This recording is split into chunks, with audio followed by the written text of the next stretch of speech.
Do njerëz për shembull marrin disa formalitete të caktuara të jashtme, je vendosin në vetës një emër që i përket, domthonë një kuptimi të caktuar, dhe pastaj ajo ka halal me i shojt njerëzit, me fy, me akuzu, me përgoju, s'prish punë.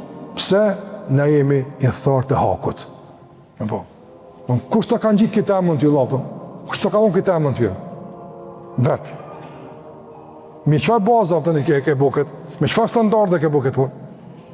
Nëse marrën për shembull të ndërlozur surën Mu'minun, kad aflaha al-mu'minun, deri në fund që Allahu flet kush e tregon Firdausin, merri këtu si këshiri ajetin që të vëllata. Allah përmend dy herë namazin, një herë janë të kujdesshëm, pastaj janë të përulur. Walladhina hum anil lagwi mu'ridun. Fjallët e kota, palidhe banale, ata e largë. Në sa njerës të asin punë banale, punë, fjallët kota, fjallët që s'kan dobi, muhabetet komplet të pafrytshme. Edhe mbi gjitha menon se krejt ajë që ka bënë, veç se vapi për i shtohet,